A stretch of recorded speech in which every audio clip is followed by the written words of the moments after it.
Bonsoir à toutes et à tous, bienvenue pour une nouvelle review sur la chaîne YouTube de Senseiya Midcloth News. J'espère que tout le monde va bien. Je sais qu'en ce moment c'est un petit peu difficile, on est en temps de confinement, on a une petite crise sanitaire avec un virus qui nous fait bien chier, qui nous passe sur toute la planète et qui nous empêche de pouvoir sortir. Ce soir, je vous propose un petit moment d'évasion, un petit moment à travers lequel on va pouvoir vivre notre passion sans penser à tout ça. Ce soir, nous faisons la review de Siegfried, le fameux guerrier divin d'Alpha. Alors je sais que cette figurine est sortie depuis quelques semaines déjà, mais notamment liée à toutes ces histoires de confinement, de télétravail et tout ça, je n'avais pas trouvé le temps, j'avais pas réussi à me dégager le temps pour vous faire la review de cette magnifique figurine, et donc du coup elle restait enfermée dans mon placard. Je la voyais tous les jours là en bas de ma vitrine et j'avais envie de la faire, mais je n'ai jamais trouvé ni la motivation ni le temps de pouvoir faire une review proprement, tranquillement. Ce soir ça va être chose faite. On se retrouve dans quelques instants pour faire le tour de la boîte.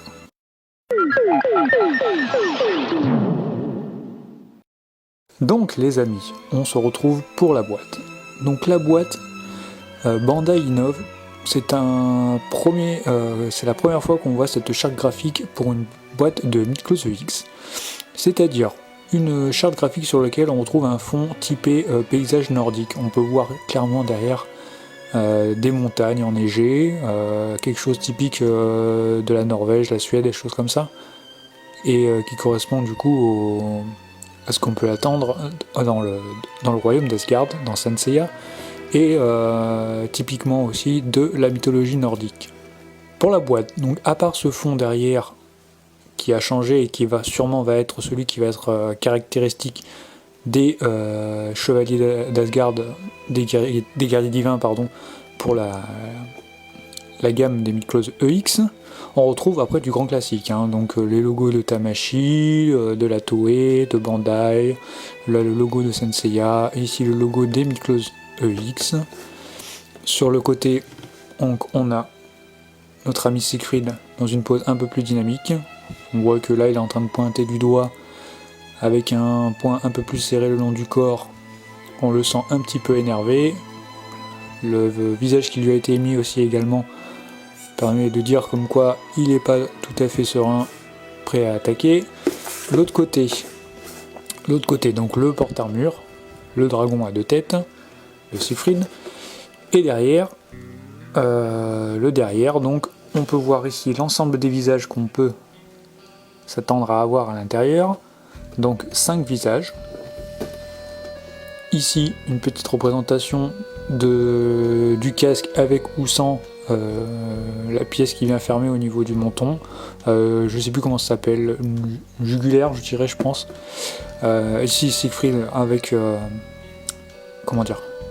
Siegfried avec de cosmos apparent, en pleine attaque, et ici une pose un peu dynamique, mais pas trop statique, mais un petit peu avec un effet d'attaque, voilà. Donc là ici toujours les petits écriteaux comme quoi ces figurines ne sont pas pour des personnes de moins de 15 ans.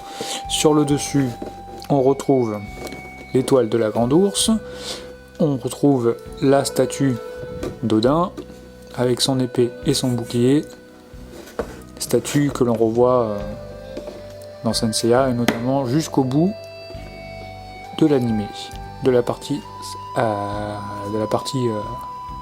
Asgard. Ici on revoit sous le dessous de la boîte donc Siegfried dans une pose un peu plus classe, avec la cape, ce qui n'était pas le cas avant, avec son casque à la main, donc les cheveux découverts. Donc ici tout un tas de mentions légales avec la petite étiquette qui a été collée ici de la part de Cosmic Group, donc qui vous fait voir que c'est une figurine en version européenne. Figurine donc que je me suis encore une fois procuré chez mon ami Yannick Lacombe, le gérant de la boutique internet New Generation Shop. Je te remercie Yannick encore une fois pour cette figurine et je te fais la bise.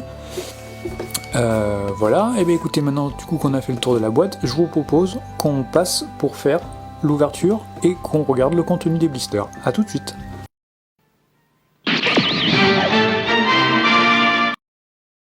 Donc nous revoilà pour le contenu des blisters. Alors écoutez, dans cette petite boîte de taille assez moyenne, on va dire, par rapport à d'autres figurines qu'on a eues auparavant, Bandai a réussi à nous mettre 4 blisters. Donc vous pouvez voir un blister pour l'armure, un blister pour le personnage, un blister pour le porte-armure et un blister pour la cape. On va regarder un peu plus en détail chaque blister. Regardons maintenant celui-ci. Donc celui-ci, vous pouvez le voir que c'est l'ensemble des pièces principales qui constituent l'armure du personnage. Alors, bien sûr ici, tout ce qui va au niveau des épaules, le plastron, ça c'est la pièce qui va dans le dos. Ça a l'air d'être une très très belle pièce, avec là les espèces de griffes qui reviennent refermer sur le dessus. Ça a l'air d'être très très très joli. La couleur aussi est magnifique. On le verra un peu plus en détail, on s'en rendra beaucoup plus compte, parce que là, avec l'effet du blister et la lumière qui se projette dessus, ça nous fait des effets lumineux, et ça ne nous donne pas vraiment, surtout encore plus pour vous en vidéo, la couleur réelle de l'armure. Donc là, la jupe, donc les parties des jambes, là, les 2 pièces qui vont au niveau du genou, le juste au corps du personnage, ça a l'air vraiment, vraiment incroyable. Alors tous ceux qui l'ont pourront confirmer, mais j'ai l'impression qu'on va avoir une figurine de très très bonne qualité. Ensuite ici, donc on peut voir que là on a 2 petites pièces qui vont aller au niveau des épaules, je suppose. On a des paires de mains, donc 4 paires de mains, on a 3 paires de mains ici, plus on a une petite main en bonus, la main qui pointe le doigt, comme on a vu tout à l'heure sur la boîte. On a l'ensemble des chevelures du personnage, et là on a les visages. Voilà, les visages qui sont fournis avec la figurine. 5 visages. Donc le visage sur le personnage, le visage neutre. Ensuite un visage en train d'attaquer là, avec plutôt les dents serrées. Juste à côté un visage hurlant, bouche ouverte. Un visage à peu près hurlant mais qui regarde de côté. Et ici un visage narquois avec un petit sourire en coin. Voilà, donc ça laisse quand même... il manque juste un visage avec les yeux fermés. C'est le genre de choses, le genre de visage qui est régulièrement dans les figurines de Bandai, et sur celui-là, on n'y a pas le droit. Bon, après, on a quand même 5 visages, ça laisse quand même un bon éventail de choses qui est possible de faire avec. Le porte-armure. Donc le porte-armure, on reconnaît bien là tout de suite les 2 têtes du dragon. Donc ici, les 2 parties du casque qui peuvent se mettre à l'arrière directement. Ici, les 2 supports pour les têtes, les ailes, les pattes.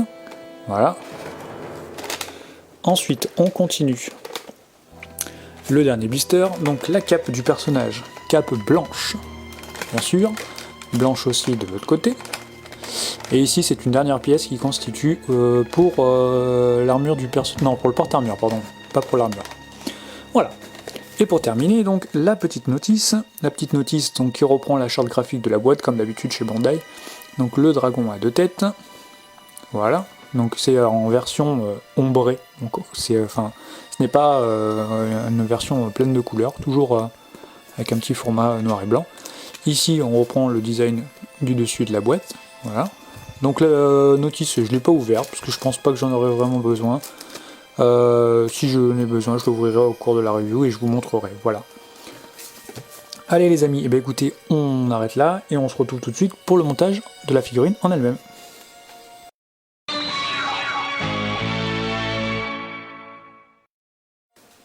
Allez, on est parti, du coup, on se lance dans la fameuse review de ce Siegfried d'Alpha. C'est une figurine qui était très très attendue de la part de la communauté Senseiya, car c'est la première figurine de la partie Asgard, et c'est une des parties les plus aimées de la part des collectionneurs européens, des fans de Senseiya européens. Et donc forcément on s'attendait avec impatience à ces figurines-là, surtout qu'on sait que la partie Poséidon en figurine commence à arriver à sa fin, va toucher à son terme. Donc de manière logique, ce sont ces personnages-là qui doivent ensuite prendre place dans le calendrier des futures sorties de Mythclose. Donc notre ami Siegfried. Alors pendant que je vais monter Siegfried, je vais essayer de vous fournir un petit peu de culture sur la mythologie nordique. Voilà, vous savez, ou peut-être ou pas, que c'est quelque chose, la mythologie nordique, que j'adore vraiment. Tout ce qui touche aux vikings, choses comme ça, c'est quelque chose qui me plaît beaucoup. Donc, et surtout que là ce soir c'est un rapport avec Saint Seiya, donc je vais essayer de vous éclaircir sur certains points de cette mythologie. Bon, après c'est sûr qu'il y a tellement de choses à dire qu'on va forcément devoir se restreindre à certains points, mais on va quand même essayer de se consacrer sur un ou deux points cruciaux, essentiels, importants de cette mythologie, et ça vous fera un petit point culture qui, je l'espère, vous apportera un petit plus ce soir. Donc on va uniquement se baser sur 2 points. 2 points plus l'histoire du personnage dans la mythologie en fait. Et je vais vous parler d'Yggdrasil et d'Asgard. Donc, comme d'habitude, vous savez que je monte la figurine à partir du bas et que je remonte. Voilà. Donc on va parler d'Yggdrasil. Yggdrasil. Je pense que certains d'entre vous ont déjà entendu ce nom, doivent savoir à peu près ce que c'est. Surtout que c'est... comment dire ? C'est un point qui a déjà été abordé dans Saint Seiya et notamment dans Soul of Gold.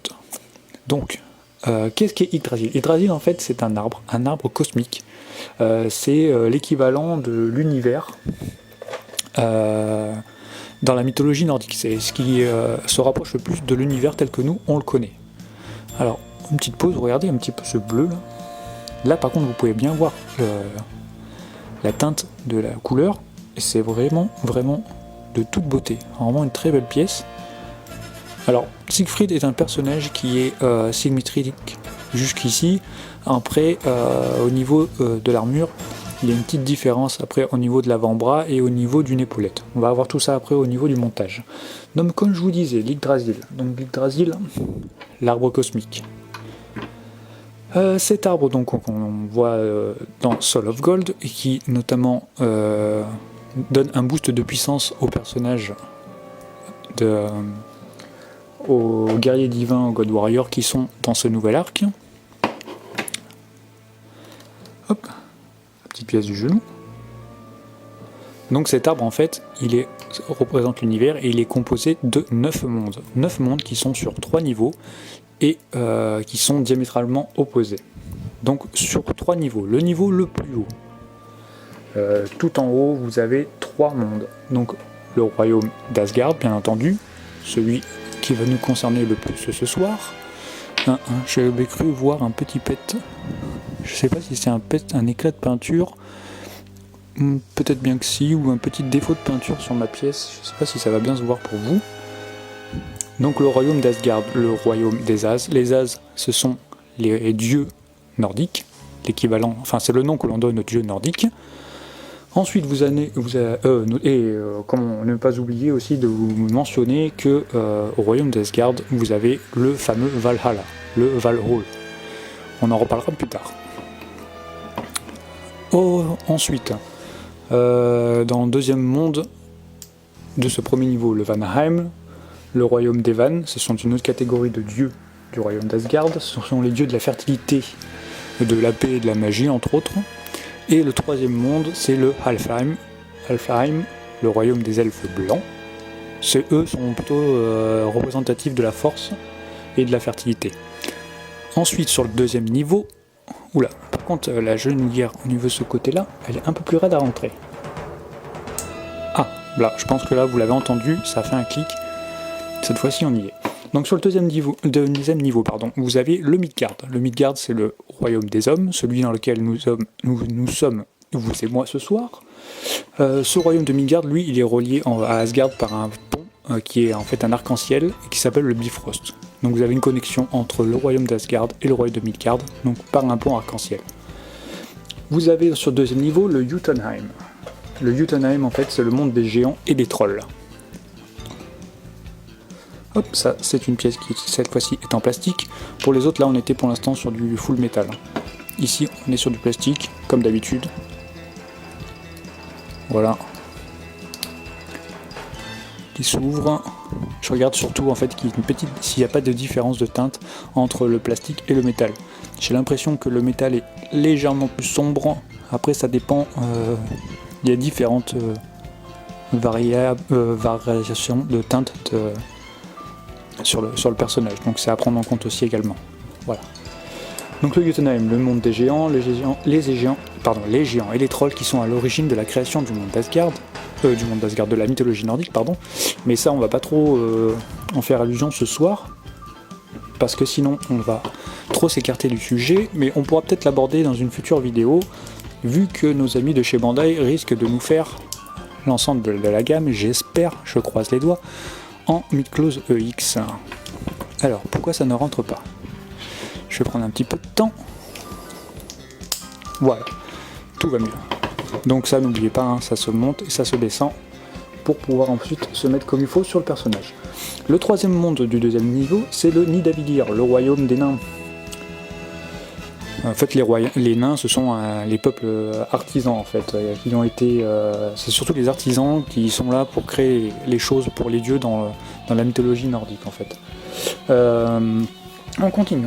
Donc, je me pars sur la jupe. Ce qu'il faut pas oublier, c'est qu'en fait, ces nains, ce sont eux qui portent le... Comment dire? Qui portent le ciel, je crois, si je dis pas de bêtises. Oui, ce sont eux qui portent le ciel. Et donc qui tiennent le royaume d'Asgard au-dessus du royaume des hommes. Il y a 4 nains qui sont censés représenter les 4 points cardinaux, et ces 4 nains portent une partie du ciel et tiennent les dieux au-dessus de tout le monde. Alors vous n'oubliez pas hein, qu'on a toujours cette petite pièce là à toujours mettre à précaution, un petit peu éloigné, mais en faisant attention où est-ce qu'on la pose, parce que sinon on est dans le caca. Alors qu'est-ce que je vous disais? Je crois que j'ai fini les 2 premiers niveaux.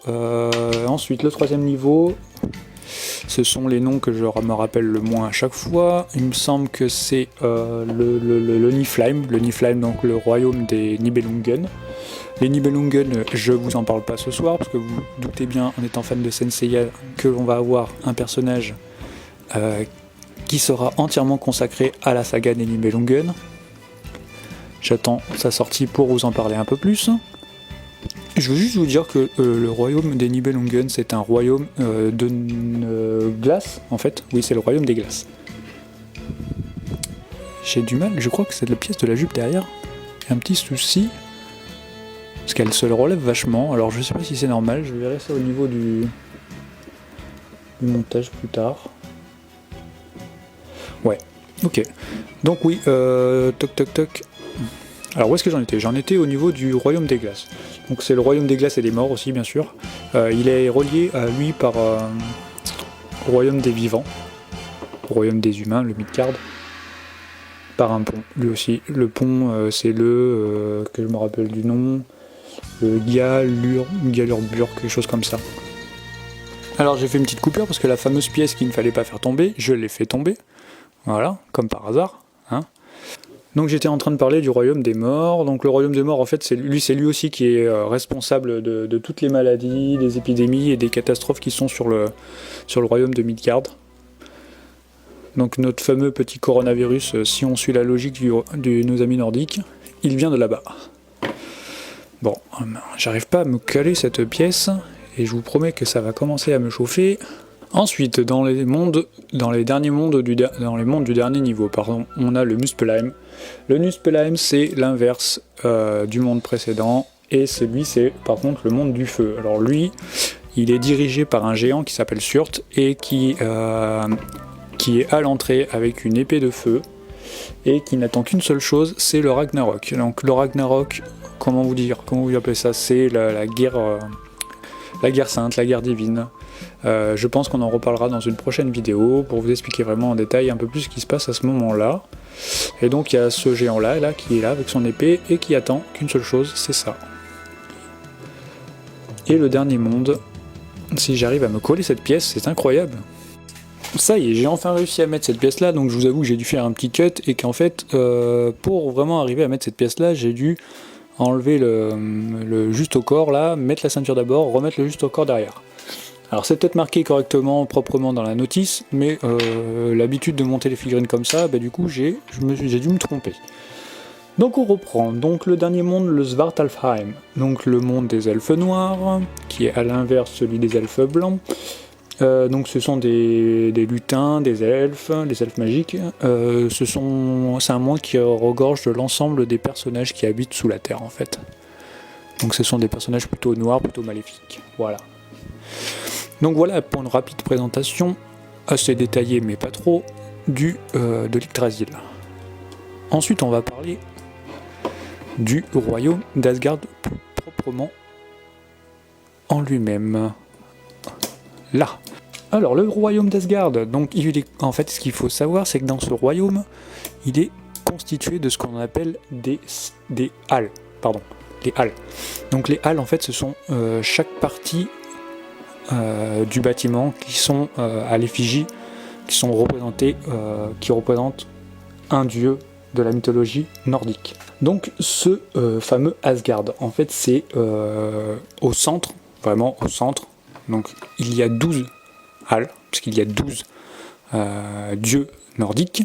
Alors si je dis pas de bêtises, nous avons Odin, Balder, Forseti, Freyja, Freyr, Heimdall, Njord, Skadi, Saga, Ul, Vali et Vidar. Voilà, je pense que j'ai énuméré les 12.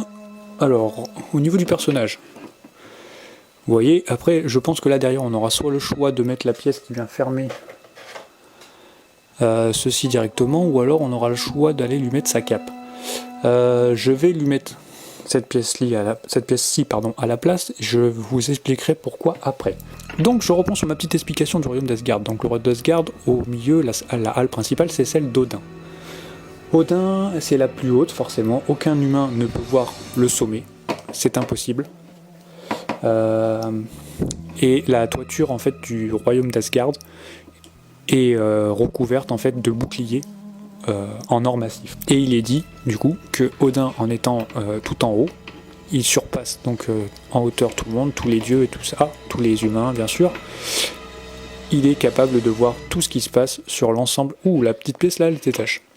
Donc Odin est capable de voir tout ce qui se passe sur l'ensemble des 9 dieux, des 9 mondes, pardon, du royaume du l'Yggdrasil.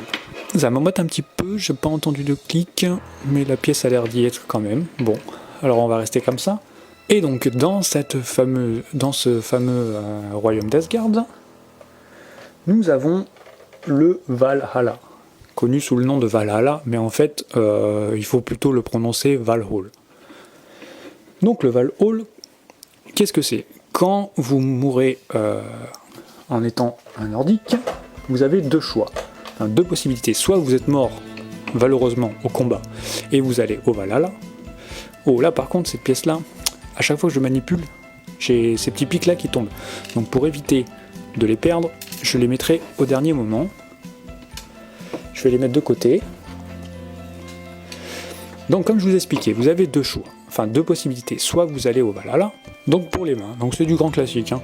Toujours la main. Pour la review comme ceci en montage avec vous, vous savez toujours je fais une pause statique classique et je vous montrerai l'ensemble des possibilités du personnage avec des petites pauses, une petite review, une petite session posing plus tard. Donc comme je vous disais, donc vous avez deux possibilités. Vous mourrez de façon classique et là vous vous retrouvez devant Hel.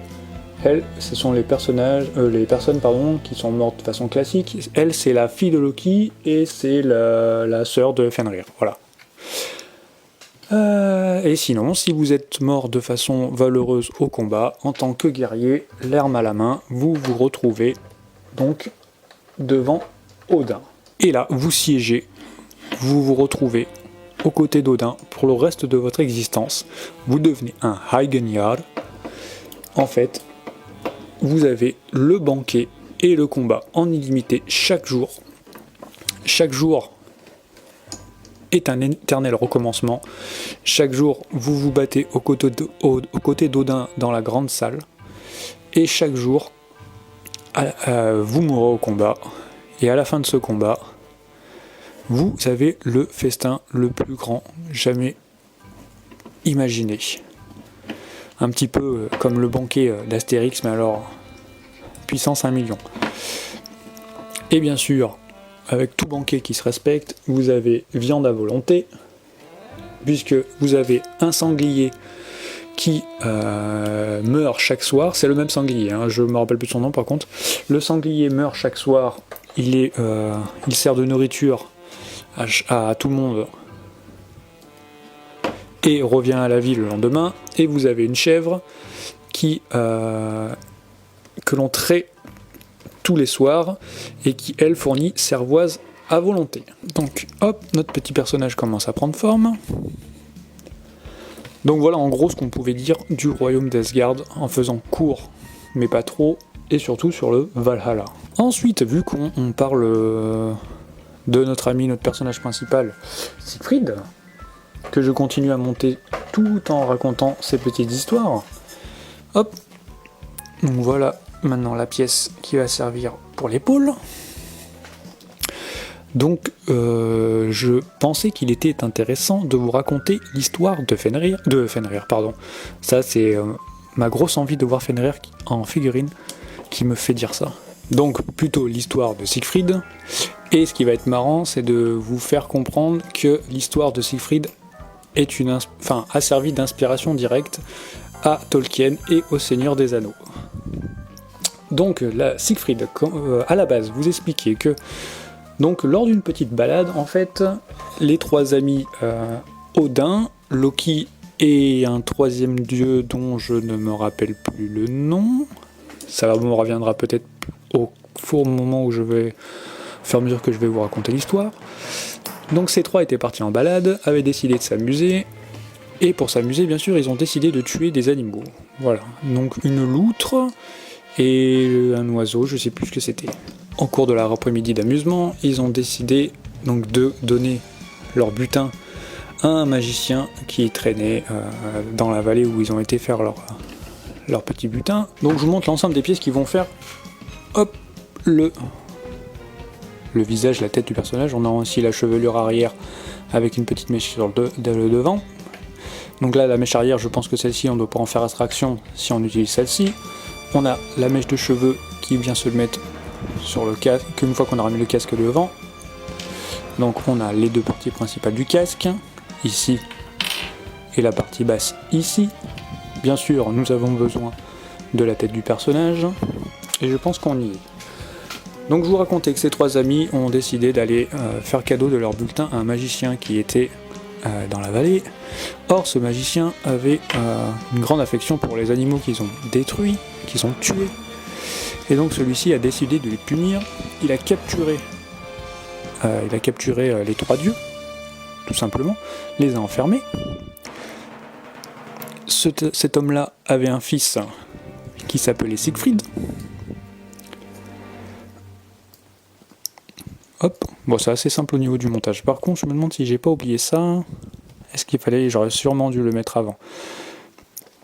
Donc, les trois dieux se retrouvant complètement bloqués, décidèrent d'user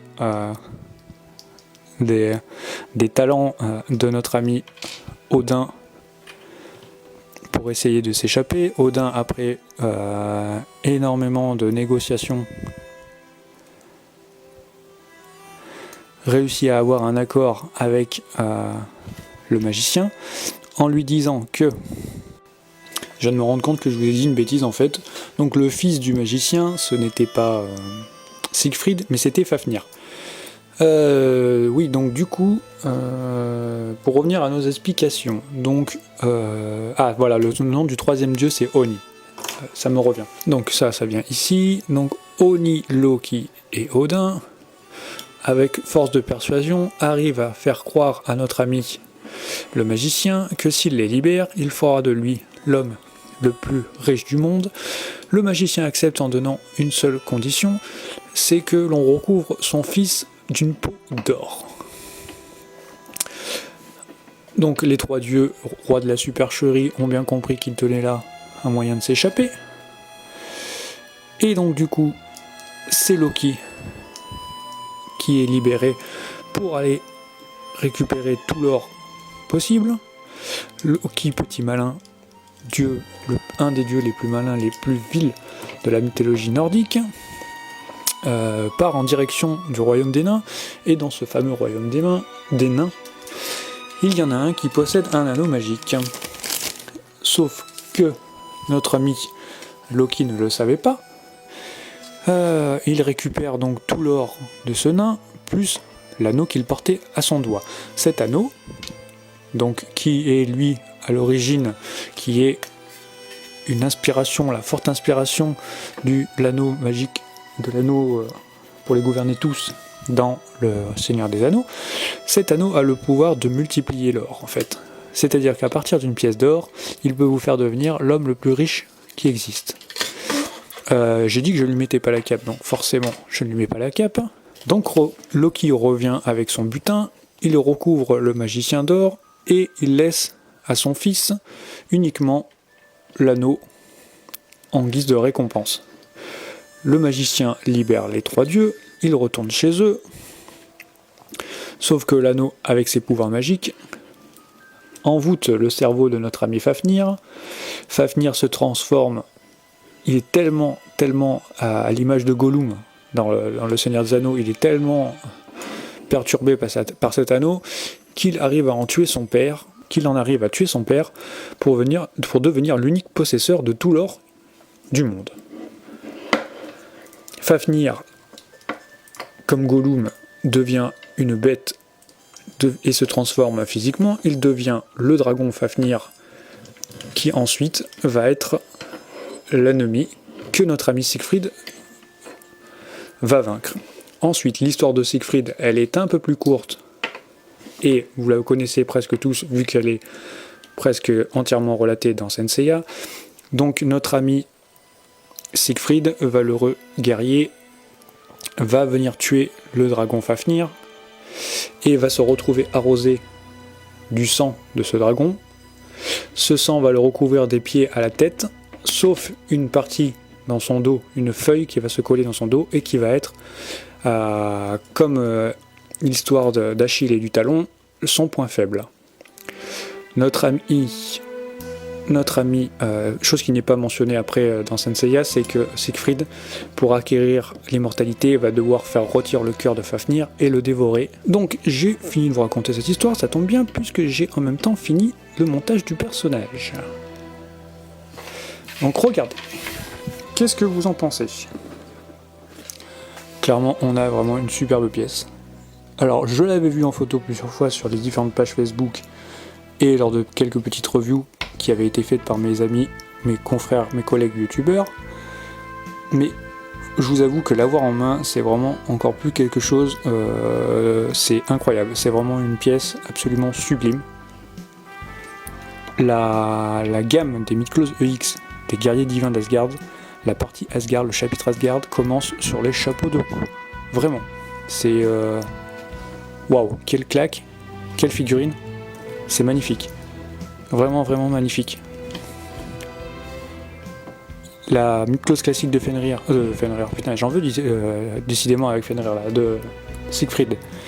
Tiens, Siegfried, je sais pas si vous savez, mais en fait, Siegfried dans la mythologie nordique, c'est un petit plus encore, je sais, ça va peut-être faire beaucoup, mais il ne s'appelle pas Siegfried en fait dans la mythologie nordique, il s'appelle Sigurd, voilà. Donc notre ami Sigurd est vraiment de toute beauté. Donc c'est le premier à être sorti chez Bandai dans cette gamme. L'ami Hagen va sortir lui en fin d'année. Et on attend tous, au moment où je fais la review, on attend tous la suite, notamment le troisième qui va être annoncé. Alors apparemment, il y a beaucoup de gens qui ont fait le pari comme quoi ça serait Thor. C'est possible. Il y a peut-être aussi des rumeurs qui circulent qu'une Hilda, donc soit Revival, soit au format EX, pourrait venir agrémenter la gamme avant les autres guerriers divins, ce qui serait sympathique aussi. Mais vous savez très bien que ma préférence va rester sur Fenrir, je l'attends vraiment, vraiment, vraiment avec impatience.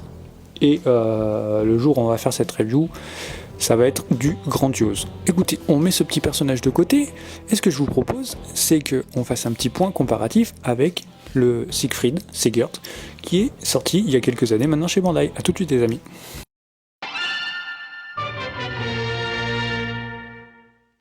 Alors clairement, je sais que là, c'est vraiment flagrant, il n'y a pas photo. Les figurines d'Asgard étaient vraiment déjà des vraies réussites dans la gamme des Miklos classiques. Celle de Siegfried, un peu moins, il y en avait d'autres comme Mime, qui étaient vraiment de pure merveille. Siegfried faisait partie des figurines assez moyennes. Alors maintenant, ces figurines ont déjà pas mal d'années derrière elles. Et c'est vrai que c'est un peu mesquin de les mettre l'une à côté de l'autre. Mais franchement, quand on voit ça, il n'y a absolument pas photo. Beaucoup de personnes, au moment où Bandai a sorti comme quoi ce Siegfried allait, et l'ensemble de la gamme Asgard allait ressortir en Midclose EX, beaucoup de personnes disaient que l'ancienne catégorie, les Midclose classiques, suffisaient à elles-mêmes, qu'ils étaient déjà des belles figurines.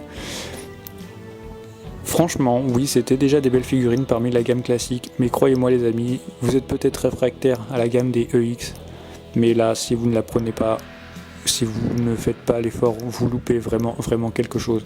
Bandai a vraiment monté d'un cran, voire même plusieurs crans, la qualité de sa figurine, et on se retrouve avec vraiment un petit joyau. Tous les points, on peut regarder n'importe quel point, tout est amélioré, tout est beaucoup plus beau, enfin, on a vraiment une figurine digne d'une belle collection Senseiya, quoi. Regardez, juste au niveau du casque. Alors je sais pas si avec le recul de la caméra vous allez vraiment pouvoir... Bon, le mien par contre fait un petit peu la danseuse, voilà. Regardez ça, un peu la finesse, le travail, le sculpte de chaque pièce en fait, ça lui vraiment... On a vraiment une allure très imposante, très guerrière, très fière. Enfin, beaucoup de charisme, quelque chose de magnifique, vraiment. C'est un sculpte absolument fou, dingue, de ce guerrier divin. Regardez la tête du dragon, il n'y a absolument rien à voir. Là, c'est beaucoup plus fin, beaucoup plus taillé, que ce soit au niveau de l'œil, au niveau de la crête. Tout est magnifique. Au niveau de la jupe du personnage, ça lui tombe vraiment parfaitement dessus. Là, je me rends compte que du coup, j'avais oublié de mettre la cape du personnage, donc c'est pour ça que j'avais pas mis la pièce dans le dos. Mais regardez, au niveau de la Midclose EX, c'est fou. Je crois que Bandai est arrivé en faisant des figurines de ce niveau-là à arriver au top. Vraiment, je suis vraiment très content que la gamme des Marinas et la gamme des guerriers divins fassent surface en Midclose EX, et avec cette qualité-là, c'est vraiment du très beau boulot, quoi, hein. Bon, après au niveau du visage, je pense que ça parle de lui-même, hein. Il y a aucun comparatif possible. Même au niveau de la teinte du personnage, de l'armure. Là, on se retrouve vraiment avec la vraie teinte du personnage que l'on retrouve dans l'animé. Tandis que là, bon, on était déjà très content d'avoir cette figurine-là à l'époque, hein. C'était vraiment quelque chose d'exceptionnel à l'époque, mais voilà, maintenant, le temps a passé, elle a fait son temps, vraiment elle a fait son temps. Elle a fait honneur à l'arc Asgard de nombreuses années dans les vitrines, sur les étagères, mais maintenant vraiment place à la Midclose EX. Et quand on voit la qualité de cette figurine, franchement, soit vous faites le collectionneur complétiste et vous prenez les deux versions du personnage, dans la version classique et la version EX, ou alors franchement, si vous n'en voulez qu'une seule, remplacez la version classique par la EX. Il n'y a absolument pas photo, les amis, je me répète vraiment, mais là c'est vraiment un gros coup de foudre. Franchement, c'est une claque dans la gueule de voir ce personnage là, parce que déjà que les derniers Marinas qui sont sortis étaient vraiment des grosses claques visuelles. Là, le Siegfried, c'est une tuerie. Je pense qu'on n'est pas loin. C'est vraiment un top 3 des plus belles figurines qui sont sorties chez Bandai à l'heure actuelle en Midclose, toute catégorie, quoi, hein. C'est un chef-d'œuvre. Ça, c'est vraiment un chef-d'œuvre. Je croise les doigts fortement, vraiment, pour que l'ensemble de la gamme des guerriers divins soit de la même qualité que ce personnage-là. On va très vite le savoir, on se retrouvera en fin d'année avec le Hagen, et franchement, c'est de très bon augure. Voilà. Bon, bah écoutez les amis, pour nous, on va s'arrêter là. J'espère que cette review vous a plu. Je suis désolé donc, du coup d'avoir fait ce petit Siegfried un peu en retard, mais bon. L'essentiel, c'est d'avoir la passion, de toujours être heureux quand on ouvre une boîte, ne pas se forcer, et que ça soit toujours un réel plaisir au niveau du montage, de l'ouverture, du posing, et qu'on soit toujours heureux quand on pose sa figurine sur une étagère, qu'on soit vraiment très content. Avant de vous quitter, j'avais un très grand merci à tous, vraiment à tous, à vous faire, car la page Facebook qui est affilié à la chaîne YouTube a dépassé là pendant le mois dernier les 10 000 personnes, les 10 000 membres. C'est absolument incroyable. J'avais jamais pensé arriver à un chiffre comme ça. Merci à tous, vraiment. C'est vraiment une grande fierté que vous m'apportez. Et comme je le dis à chaque fois et que je l'ai mis en slogan justement sur ce petit mot de remerciement, c'est que votre passion chaque jour fait vivre notre communauté. Donc restez tous tels que vous êtes, ne changez pas. Vous aimez Senseiya, Senseiya vous aime. Et quand on voit la qualité des figurines que l'on a devant vous, la passion, la flamme, le cosmos n'est pas prêt de s'éteindre. Merci à tous les amis. Moi je vous dis à bientôt pour une nouvelle review. Et n'oubliez pas, avant de partir, soit on pose un petit like, soit on laisse un petit commentaire et on n'oublie pas de partager à fond la review de ce soir. Merci à tous. N'oubliez pas de rester chez vous, de suivre les règles sanitaires, de bien vous laver les mains, des distances physiques et tout ce qui va avec. C'est tous ensemble, à travers le monde entier, que toutes les personnes pourront vaincre ce virus et pourront retrouver des jours nouveaux une fois que celui-ci aura été vaincu. Ciao les amis, à bientôt et portez-vous bien.